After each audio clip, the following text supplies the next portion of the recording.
Hey, welcome back to the Bakersfield Motorsports Power Hour. I'm Mike Griffith, Bakersfield, California motorsports writer in the Bakersfield Speedway segment now, and owner-operator Scott Schweitzer was unable to get in today because he had a meeting exactly at this time. So I'm going to fly solo through here what happened at Bakersfield Speedway, which basically from the 1st of March through the 1st of September, the middle of September, runs every Saturday night except for, I think, twice. They take a couple of breaks. One, obviously, around the 4th of July. They always take that weekend off. And then one, I think, at the 1st of September. So busy out there at the third mile clay oval. Been around since 1946, running in one form or another. Been clay, been dirt, been clay, dirt. It's been clay since about 1979, I think. So quite a thing out there. They had a lot of racing going on last weekend. Started off with the IMCA Northern Sport Mods. We've got some slides we can go through of that division. Tom Mocht is always out there shooting the slides for us, shooting the photos. So went out there in typical Tom Mocht fashion, captures the action out there at the track. And it's Wayne Kaufman there in the 5 car. And we can go ahead and go on to the next slide here. And we've got a side-by-side battle there between it's not Ricky Childress. That must be Austin Manzella there. And I think that's, if I'm not mistaken, the 83 car of Jason Nation on the outside. And the next slide, we got there Jason Nation battling once again. And I believe that's that might be the 4XX. Is that Ricky Childress Jr. there? And then we've got, I believe the next slide up would be Gary Dutton on the inside there. 3 wide, and you can see on the outside of the 3 wide there in the 68's Billy Simpkins. So 3 wide racing at Bakersfield Speedway, quite often the case out there in the third mile clay oval. Mr. Dutton in the 78. There he is in victory lane. Another win for Gary Dutton, who has won, I believe, 2 straight now. So he's fast right now, and definitely becomes the driver to beat in the sport mod division out there. Gary Dutton gets the win. Ricky Childress Jr. comes home second. That was the race of the night where Ricky pulled a slide job on Billy Simpkins out of the final corner and slid out in front of him and just edged him by inches, which the transponders on the cars now electronics scoring showed that Ricky Childress took second over Billy Simpkins with a strong third-place finish. Jason Nation, father of triplets, which probably keeps him up at night, finished 4th, and Jarrett Schweitzer comes home 5th in the number 3 car. Then he had the mini stocks out there as well. And once again, there's 3 wide racing in the mini stock division. And interesting on the mini stocks, they started this season with a lot of cars, with about 20-plus cars. Waned off a couple races ago. Their last race before this one, I think they were down to 13 and 14. On this one, they were back up to basically a bunch of cars. They had more than 22 cars because they had a B main. So mini stocks are a division which is really growing back to the popularity it had a few years ago. We got side-by-side racing here. Clint Macy there in the 88, and I don't know which slide's up next here. Another 3 wide racing there, which was probably occurring throughout the night of the main event there in the mini stock division. But when they come out on top, and there's Sean Schwarzenberger there in the 15 car. But the winner for the 2nd or 3rd straight time, I don't have this streak, but Lonnie Spiller, last year's champion, started off slow this year, but she's hit her stride, and she's been the driver to beat recently, and nobody's done that in the last couple of races. So Lonnie Spiller, another visit to victory lane. Sean was there in 2nd place. Clint Massey, a strong finish in 3rd. Misty Warren, who's had a good season this year thus far, comes in 4th place back in her car after having some misfortune in her own car and having to borrow a car the last race. And Kit Murphy in the 00 car comes home 5th in the mini stock division out there. And this is one of the interesting divisions out there. The hardtop started many, many years ago, kind of as an exhibition class, kind of show the old style of racing in the 50s. And these are what the cars look like then. And these somewhat modified. They've got a little better suspension, running V8s instead of flat tops and stuff for the powertrains. But there's a bunch of these cars the guys put together. and running. It just gives you an idea of what the racing was, and it's no longer an exhibition class. These guys race these cars. They race hard, and it's not unusual to see one get sideways, upside down. They're a little top heavy, not the best handling vehicle, obviously, on the racetrack, but they put on a good show and gives the fans a glimpse of how racing used to be back in the day out there in Oildale and at various other tracks throughout California.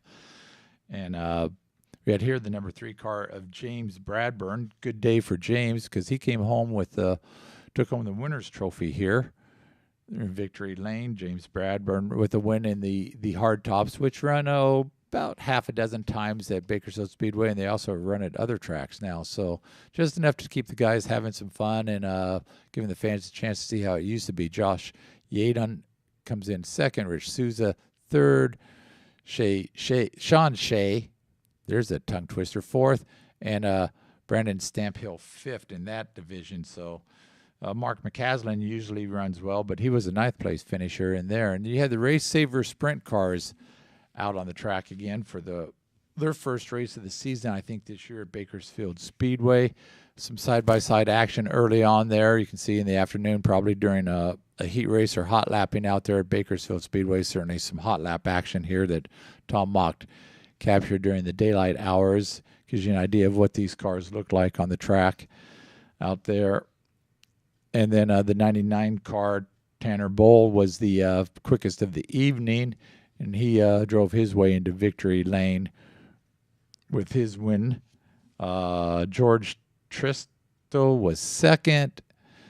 Chris Enos came home third.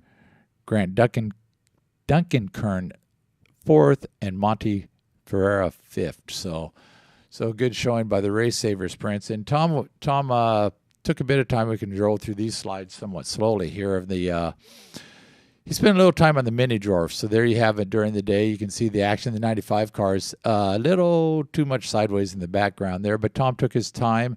He got quite a few shots of the mini dwarfs this last weekend. So go ahead and roll through here, and you see the variety of cars and the variety of wraps and paint schemes on these cars that they do. The parents and the kids get together, and basically, once again, there's 2 divisions of mini dwarfs. We have the junior mini dwarfs for the drivers that are 5 to 8 year olds, and then we have we'll hold this one, and then the senior mini dwarfs.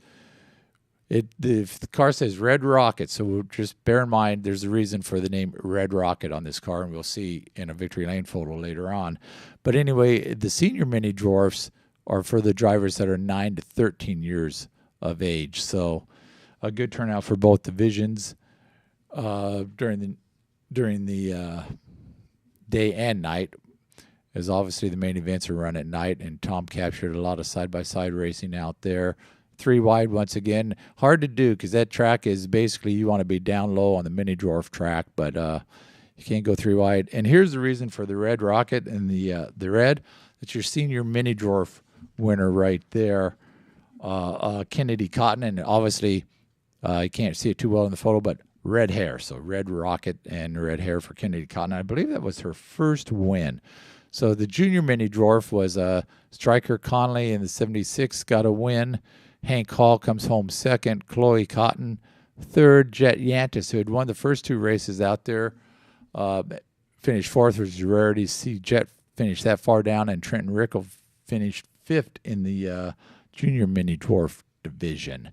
Over on the senior mini dwarf side, you had Kennedy Cotton, Jacob Carey, Trenton Yurto, who dominated the pavement out at KCRP on the junior mini dwarfs last year, is getting first year in the senior divisions, starting to get a handle on that, running with older, more experienced kids. So he comes home third. Brody Graham always runs strong, is fourth, and Taylor Morrison finished 5th there.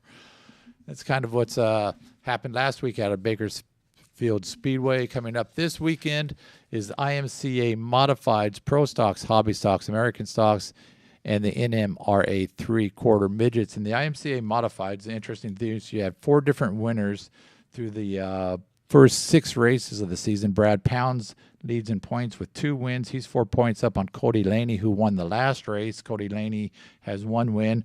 Ethan Dotson, another 3 points back behind Cody Laney, has 2 wins, but he probably won't be in the points race For the championship, as I understand, he's going to go back east in Iowa and run in the Midwest a little bit, as he has done the past couple of summers. Rod Sanders is fourth in points, Scott Pounds fifth, and Justin Schweitzer sixth in points. And Robbie Sawyer, who has one win, did not make the last race, so he's going to be out of the championship race there in that division. As for the hobby stocks, very popular class out there. A ton of cars as usual. Quite often a B main for that division. Trevor Baker leads the points with 2 wins. 5 different winners through 6 races in that division. Raymond Nolan Jr. is 2 points behind Trevor Baker. Tate Loftus just another 6 points back. Chris Settlemeyer, strong run. He's only a handful of points behind Tate Loftus. Don Mead falls farther back the pack.